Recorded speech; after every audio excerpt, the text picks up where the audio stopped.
Legal, vamos encerrar o primeiro reinado, né, falando aqui da crise que levará à abdicação 7 de abril de 31.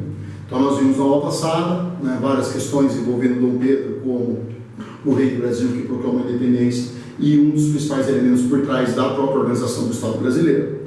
O que nós temos que destacar um pouco aqui é a questão da personalidade política do Pedro I.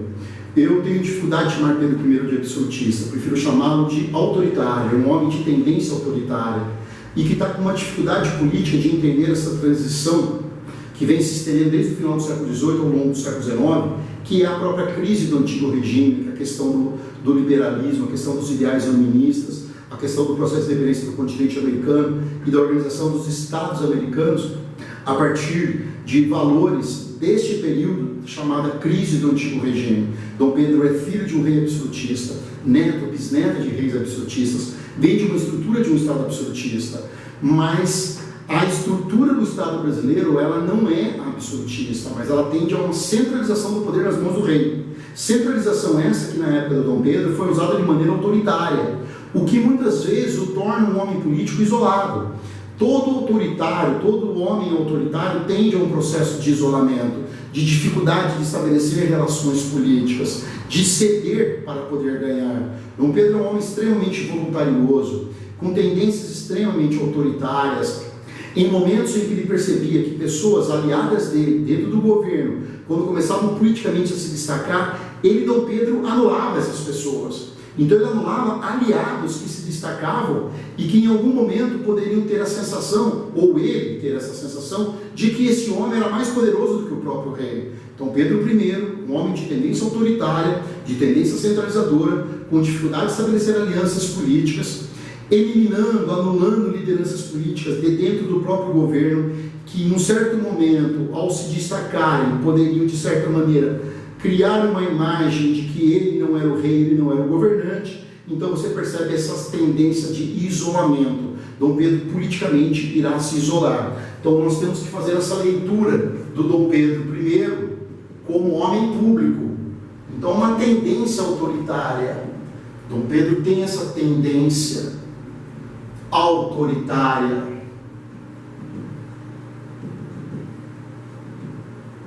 De centralizar o poder em si, de ter dificuldade de estabelecer alianças, de anular, eliminar aliados que ele acreditava que poderiam, em certo momento, se sobrepor ao seu próprio poder, voluntarioso.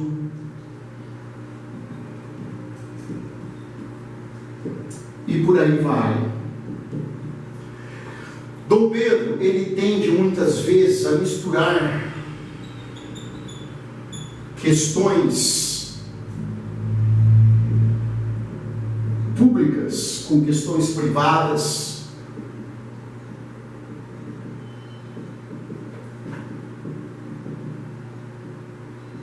Muito comum dentro da estrutura do próprio Estado português, em Portugal e nas suas colônias, no Brasil também não foi diferente. Então Dom Pedro é um herdeiro dessas estruturas políticas e da forma de se fazer política, da forma que se fazia política dentro do próprio Estado português. Isso se mantém ao longo do início da organização do Estado brasileiro. Uma questão que eu queria destacar, pensando em termos de vestibular, né, uma questão em que ele misturou questões públicas com privadas, destacar apenas para poder falar desse assunto.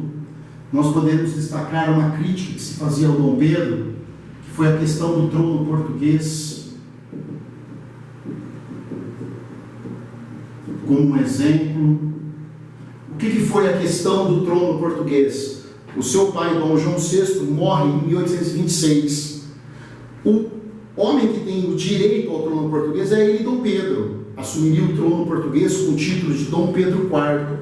Só que o acordo político que Dom Pedro faz em Portugal é ele, Dom Pedro, filho do Dom João, legítimo herdeiro, portanto, futuro rei de Portugal, é ele abdicar ao trono português para sua filha, chamada Dona Maria da Glória, que na época tinha apenas 5 anos de idade. Ele abdica o trono português para a sua filha, Dona Maria da Glória, filha que ele teve com Dona Leopoldina. Dona Maria será a futura rainha de Portugal, com o título de Maria II. Mas como ela tem apenas 5, 6, 7 aninhos de idade nesses próximos anos, ela não pode assumir o trono português. Então ele, Dom Pedro, a partir de 1827, faz um acordo com o seu irmão, chama-se Dom Miguel. Dom Miguel assumiria apenas como príncipe regente, tenente lugar, é o nome que se dá. Ele, Dom Miguel, tenente lugar, príncipe regente de Portugal, esperando a idade madura da sua sobrinha Dona Maria da Glória, que seria apenas com 18 anos. Quando Dona Maria fizesse 18 anos, ele, Dom Miguel, deixaria de ser o príncipe regente e ela, filha de Dom Pedro, sobrinha do Dom Miguel, tornaria-se a rainha de Portugal com o título de Maria II. Só que Dom Miguel traiu o acordo com Dom Pedro, praticamente mandou embora, tirou de Portugal a sua sobrinha Dona Maria da Glória, mandando-a de volta para o Brasil. E ele, teoricamente, assume o trono português, começando uma disputa entre Dom Miguel e o Dom Pedro, pelo trono português. Dom Pedro lutando pelo trono português para sua filha, não para ele, uma vez que ele já tinha abdicado. É a chamada questão do trono português, que vai se estender até o final do primeiro reinado, 1831. Tanto que Dom Pedro abdica ao trono brasileiro, em 1831, para o seu filho, futuro Pedro II, e volta para Portugal, para dar continuidade à questão do trono português. E Dom Pedro, depois de ir embora em 1831, voltando para Portugal, assume definitivamente o título de Dom Pedro IV, rei de Portugal. E aí, em 1834, vindo a morrer. É o fim da chamada questão portuguesa para nós, Brasil. Qual foi o debate na época em relação a isso? Dom Pedro I, rei do Brasil desde 1822. Mas principalmente a partir de 1827, interferindo na questão do trono português. Porque ele tem interesses no trono português, em colocar como rainha a sua filha. Mas para nós, Brasil, como país, para nós, Brasil, como Estado independente, as questões portuguesas não nos interessam.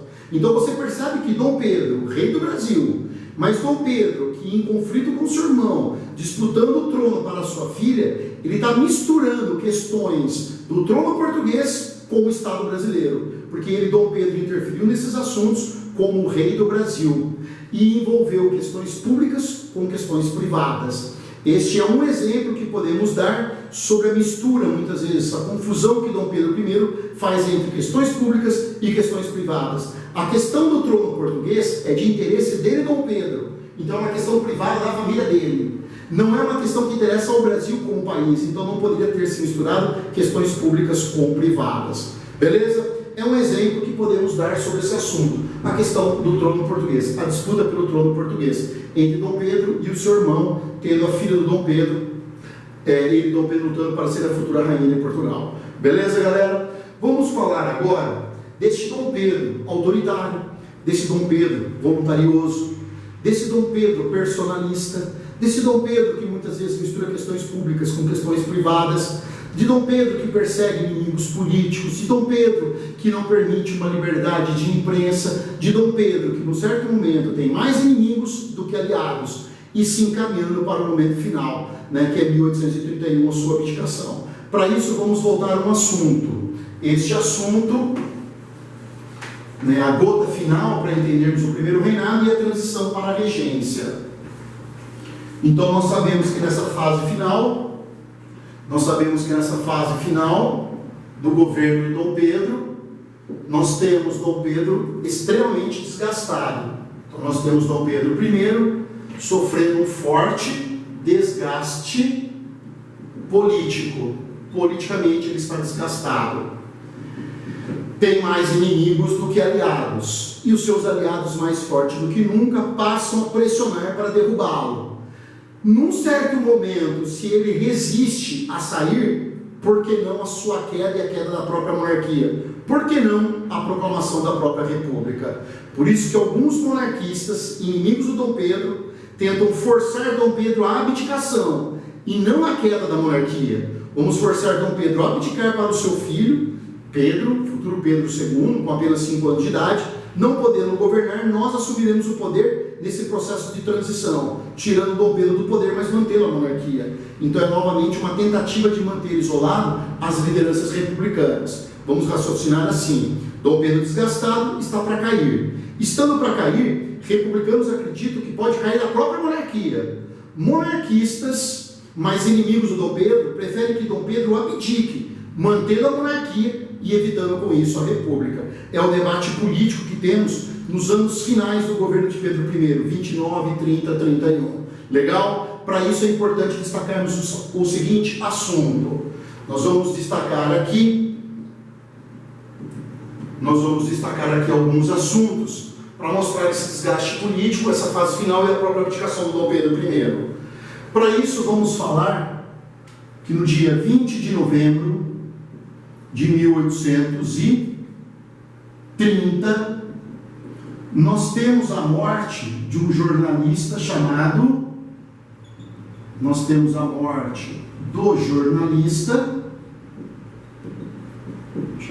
Líbero Badaró.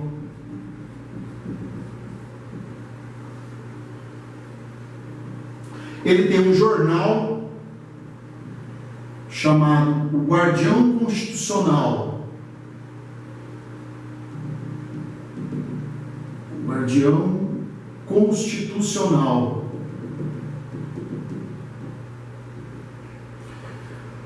Líbero Badaró, esse jornalista de origem italiana, ele tem no Brasil um jornal chamado O Guardião Constitucional. Líbero Badaró, através do seu jornal, é um crítico ácido do governo de Dom Pedro, chamando, não muitas vezes de autoritário, mas na verdade chamando de absolutista. Líbero Badaró, este jornalista de tendência liberal. Ele tem um discurso liberal.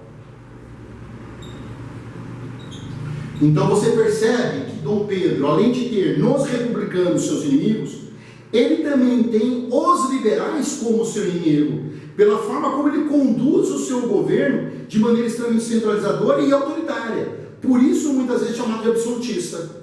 Por isso que muitas vezes em alguns exercícios aparece Dom Pedro I teve um governo absolutista, um governo de tendência absolutista, por causa desse seu centralismo, por causa desse seu autoritarismo. Já peguei vários exercícios pedindo para fazer uma contextualização do próprio assassinato do Líbero Badaró, com o ano de 1830, com uma questão externa. Então é sempre aquela questão que alunos têm um pouco de dificuldade em fazer uma relação entre o que está acontecendo no Brasil com o que está acontecendo na Europa. Você já deve ter estudado em História Geral que nós tivemos em 1815 a queda de Napoleão Bonaparte, definitivamente fim de Napoleão, Batalha de Waterloo, fim do governo dos 100 dias. Em 1815 está se estabelecendo o Congresso de Viena, e o Congresso de Viena estabelece a restauração de antigas casas monárquicas, de tendência inclusive absolutista. No caso, na França, quem volta a assumir o poder é a família Bourbon, família essa que foi derrubada do poder na França na Revolução Francesa, no início da República Francesa, da Revolução Francesa. Beleza? Os Bourbons, que foram derrubados em 1792 com a proclamação da República, dentro do contexto da Revolução Francesa. Nós sabemos Luís XVI, que terminou junto com a família real sendo decapitado. É o momento auge da Revolução Francesa. Napoleão assume, período napoleônico, chegando no final em 1815. Congresso de Viena, na sua restauração, na restauração de monarquias anteriores à Revolução Francesa de tendência absolutista, coloca no poder na França novamente os Bourbons, a família Bourbon. Então nós temos em 1815 a restauração Bourbon. É uma matéria que estudamos em História Geral. Então nós temos a volta da família Bourbon ao poder. Restauração Bourbon. A família Bourbon volta ao poder na França. Entre 1815 e 1824 é o rei Luís XVIII. Matéria de História Geral. Com a morte de Luís XVIII, assume seu irmão Carlos X. Carlos X, 1824, é derrubado em 1830. Aqui nós temos a queda de Carlos X. A queda de Carlos X é a queda novamente da família Bourbon.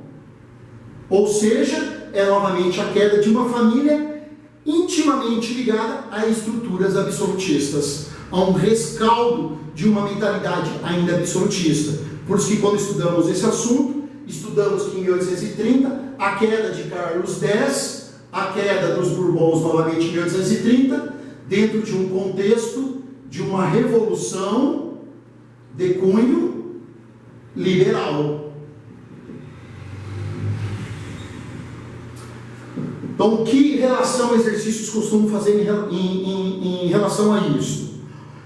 Em 1830, eu tenho na França a Revolução de 30, onde Carlos X Bourbon é derrubado do poder numa revolução de cunho liberal. Ou seja, há na França novamente o predomínio do liberalismo.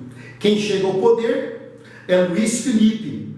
Luís Felipe, que passou para a história como o rei burguês ou o rei cidadão, 1830 até a sua queda na Primavera dos Povos, 1848. Então tem exercício que pede fazer uma relação do que está acontecendo na Europa com o que está acontecendo no Brasil. Em síntese, é o seguinte: em 1830, lá na França, uma nova revolução liberal. Lá na França, novamente a queda do absolutismo, novamente a queda dos Bourbons. Líbero Badaró, jornalista antenado com o que está acontecendo na Europa, traz essas notícias para o Brasil.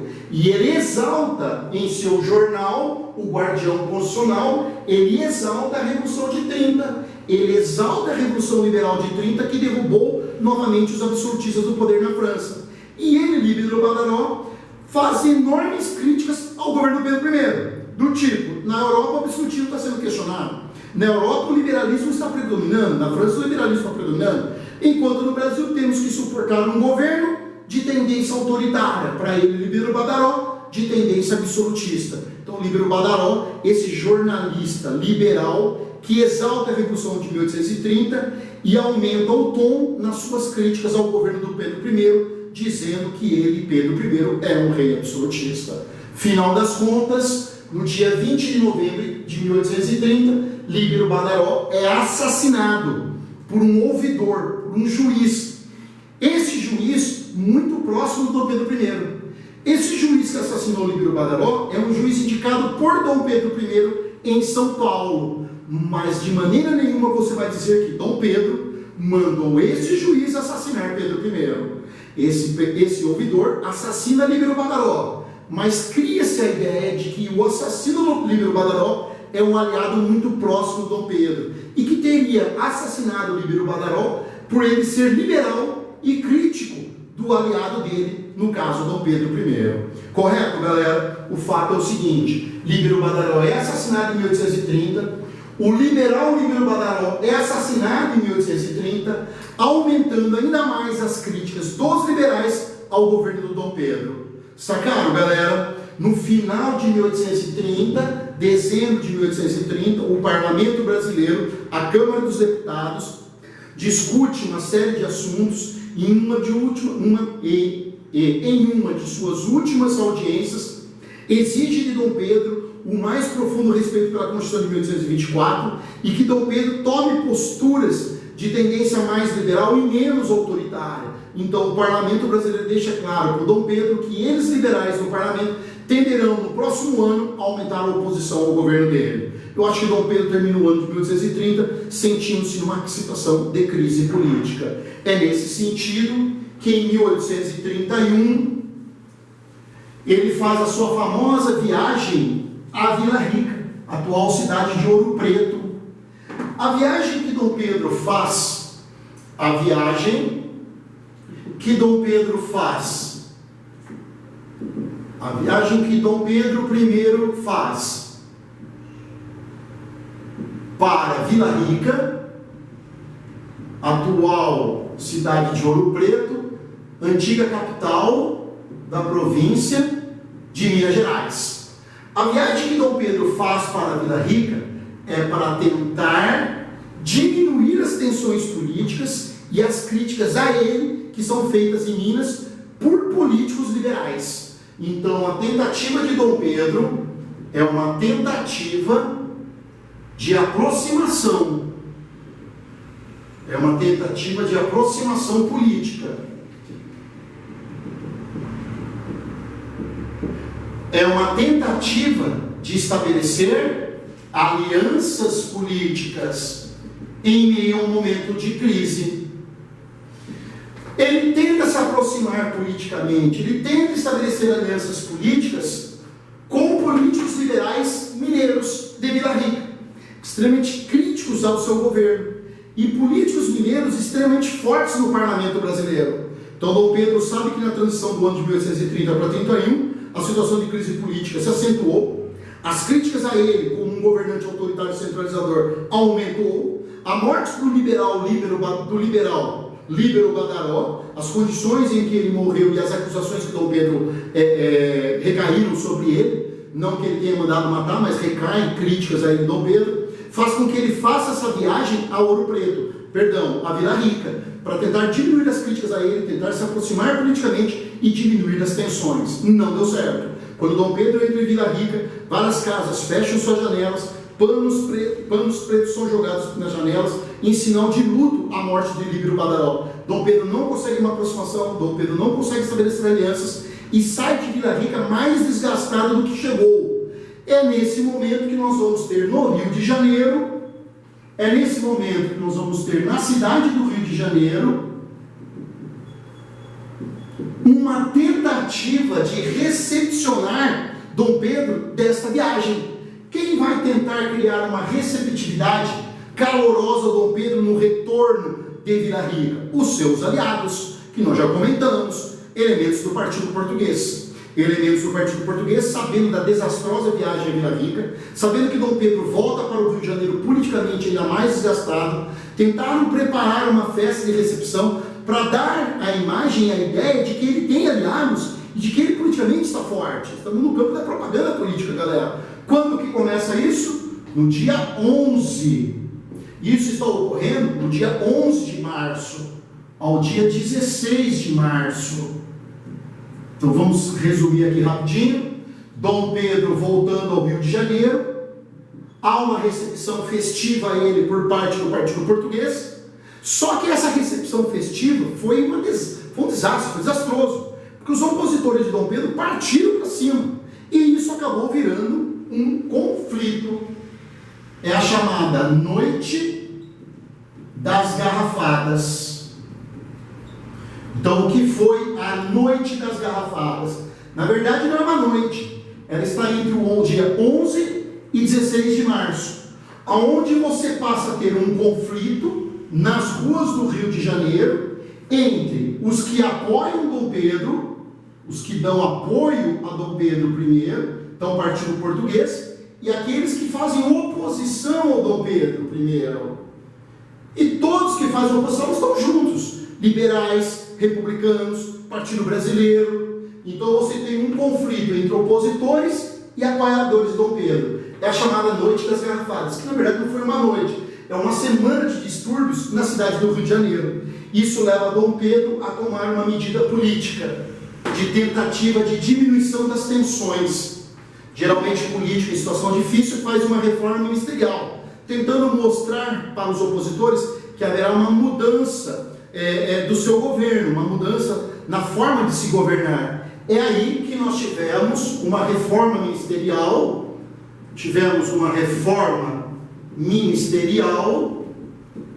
Dom Pedro organiza um novo ministério. Esse novo ministério ficou conhecido como Ministério dos Brasileiros.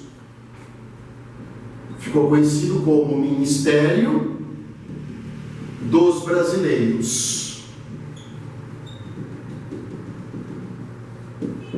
Ao estudarmos o Ministério dos Brasileiros, do dia 17 ao dia 5, que se estabelece do dia 17 ao dia 5 de maio, a sua queda em substituição ao Ministério dos Marqueses, dia 7, abdicação. Nosso tempo está acabando, então nós vamos deixar esse assunto para uma próxima aula. Voltaremos a falar da reforma ministerial, da organização do Ministério dos Brasileiros, e a partir daqui, Dom Pedro I se encaminhando para o seu final. É o fim do primeiro reinado, é a sua abdicação, 7 de abril, é o início da regência. Continuamos depois desse assunto.